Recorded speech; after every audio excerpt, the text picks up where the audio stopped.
Hi, welcome to this Gespy build stuff video. In this video we're going to look at the Atari computer that's inside this box. For me this is a special computer because I have never seen this model in real life. And I'm curious about the condition of this one, so let's get started.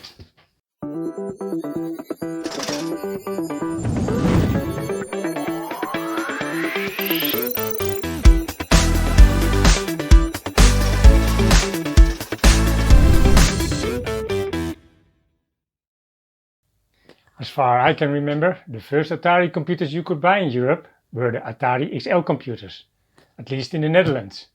I can't remember ever seeing one in the stores, and you won't find them in Dutch trading sites either. That's why I imported this one myself from the United States. So let's see how this computer survived this trip.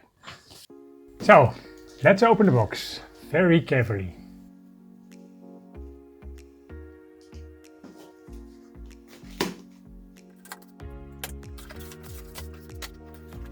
At least it's well packed.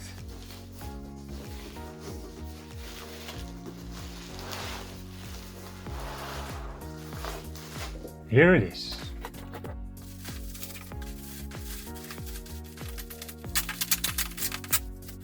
All rolled up in bubble wrap. That's always a good thing. And here we have him, the Atari 400. Well, he still looks pretty good. There are some stickers on it. I already had seen that on the photos. See if it comes off easily. No, it's not easy. You need a remover for that. The cartridge cover no longer opens easily. The protection plate is also loose, but we can fix that. Anyway, I'm glad it's still included. Okay, also the cover no longer closes properly. That means there's still some work to be done.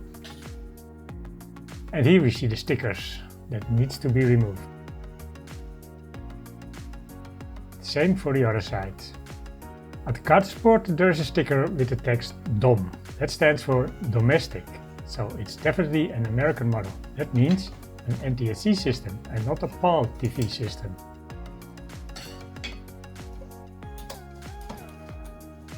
Time to open the computer, so that we can check the condition of the interior.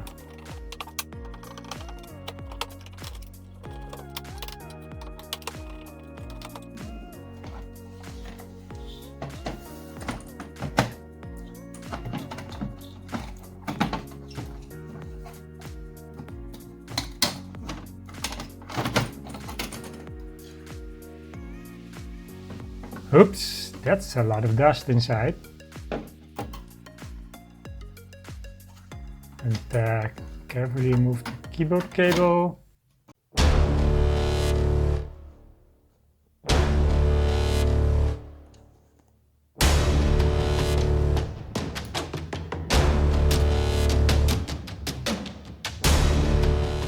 But we can get rid of all that dust with the vacuum cleaner.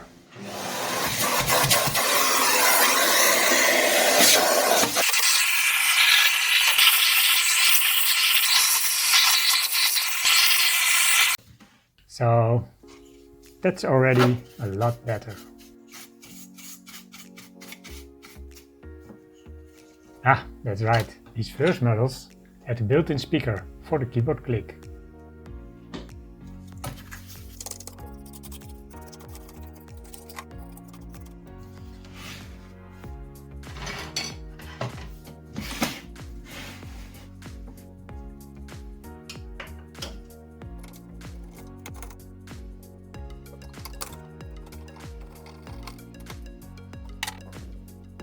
Let's first connect the plug of the RF cable, and we can remove the power board.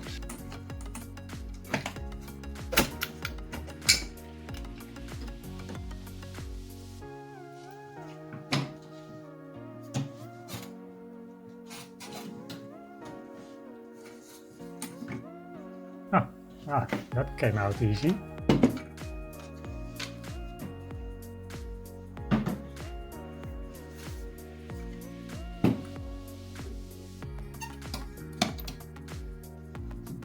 And how do we get this thing open?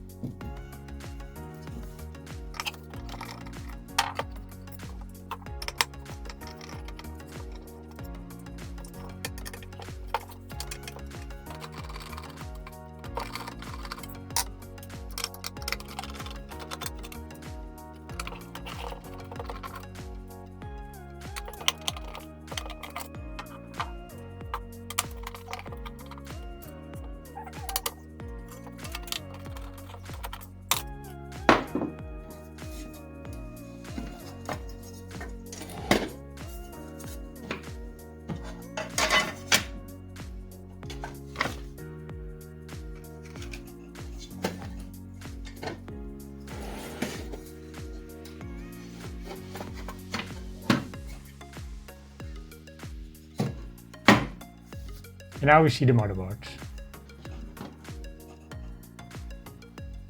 With a removable CPU board,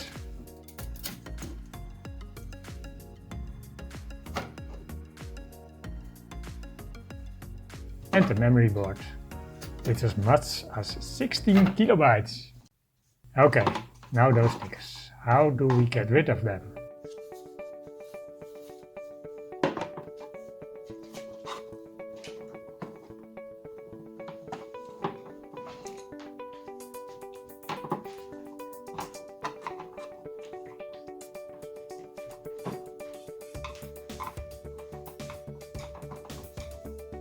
No, peeling off doesn't work. Then we need to use sticker remover. First I try a bit on the back, because there is a chance the removal will affect the plastic and causes some color differences.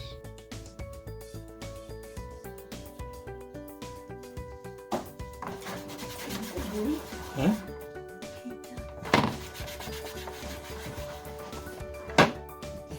Ah, great. Because there's no color difference. Now we can apply it on the top, without worries.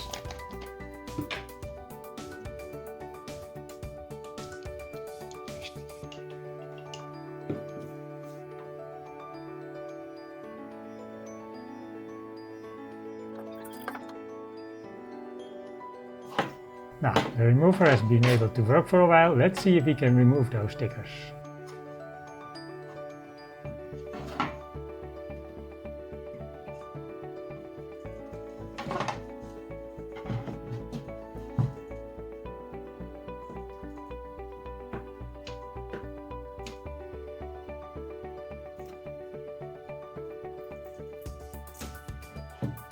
And success!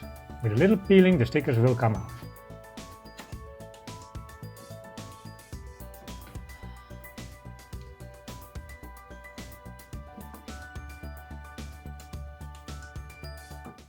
Then it's time to clean the housing with a little soap and water.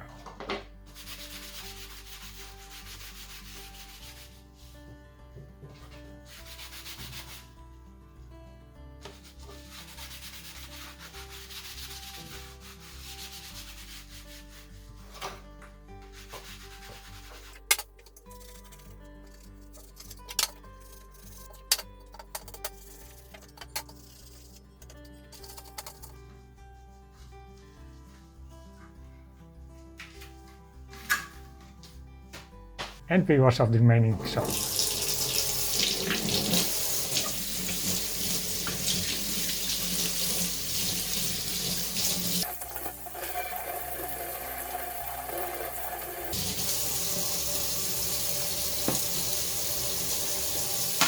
Then we still have that flap. How do we get it working smoothly again?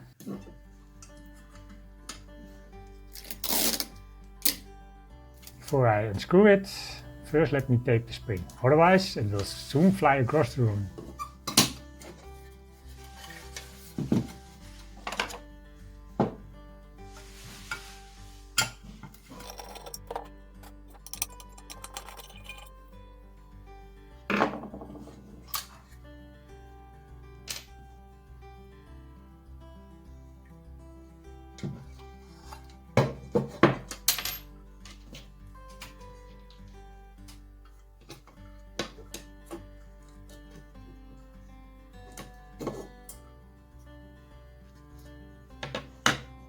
And now the spring can be released again.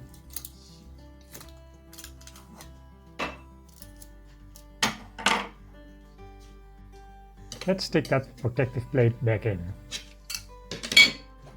I use double-sided tape for this.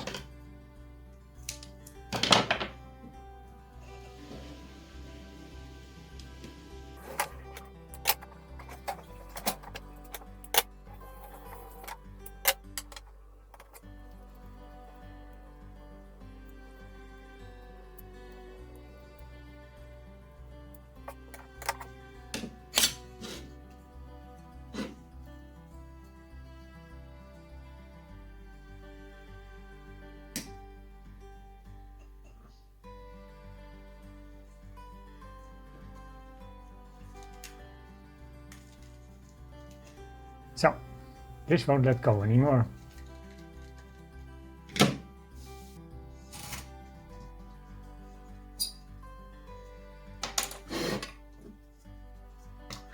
And I lubricate the slide well with some Vaseline.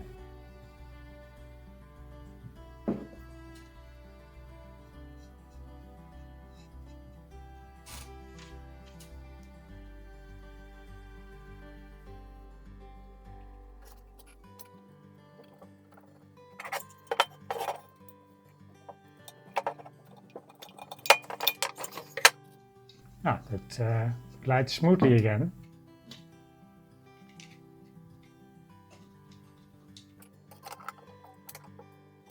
Now also lubricate the hinge point of the flap with some Vaseline.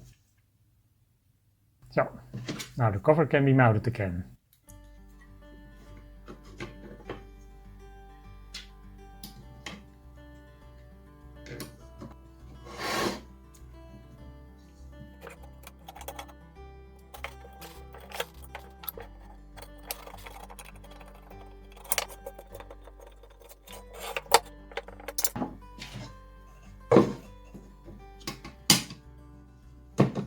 Ah, this goes very smoothly, even better than I expected.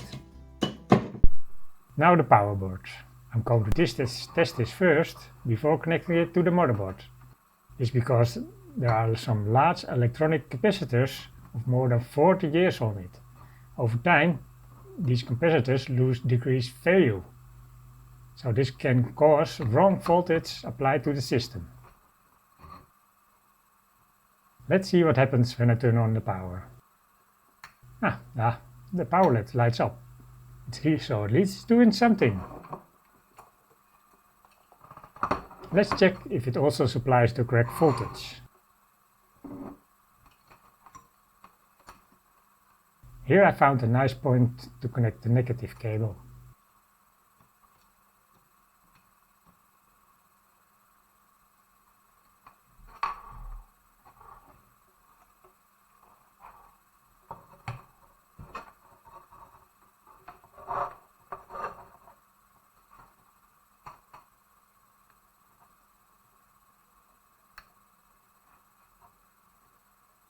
Pin 2 should give 12 volts. 11.9. Well, that's beautiful. And this point should be 5 volts. 12.4 volts. Oh, that's not good.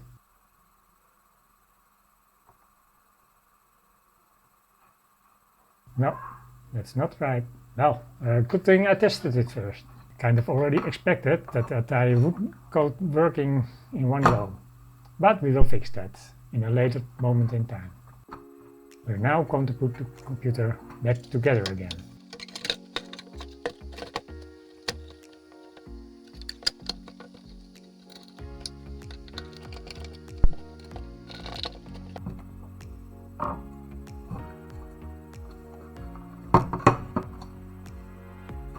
Let's place the power board back on.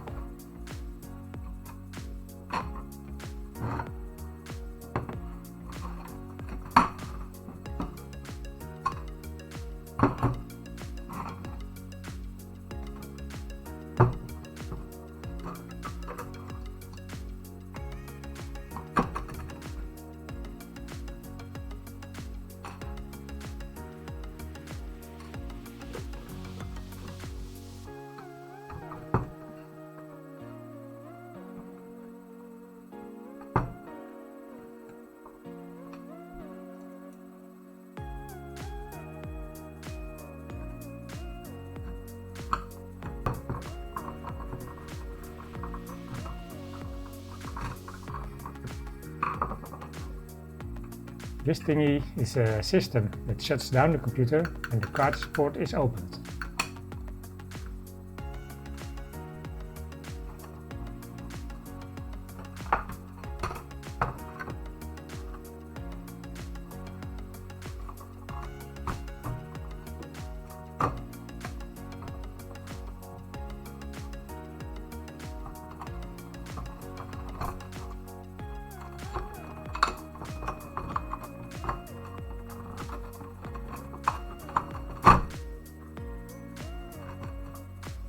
The RF cable back on.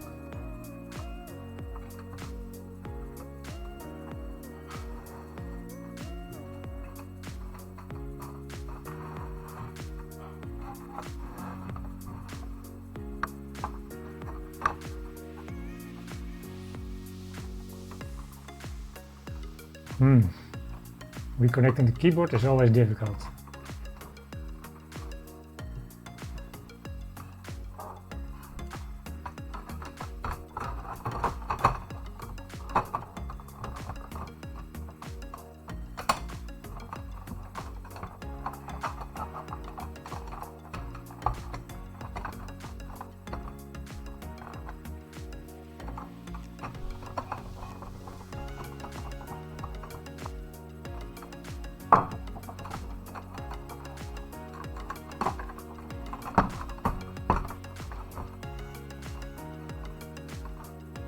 And here we have the end result.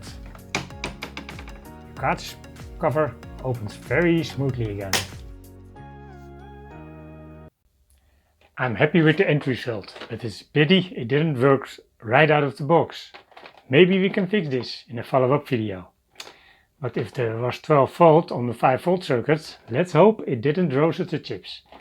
But for now, I've reserved a nice spot for it. Here it can stand between the 800 and the 800 XL. And this brings us to the end of this video. If you like it, click the like button. If you want to see more videos like this, click subscribe. And hopefully we will see you again in a follow-up video. Maybe with a working Atari 400. Bye!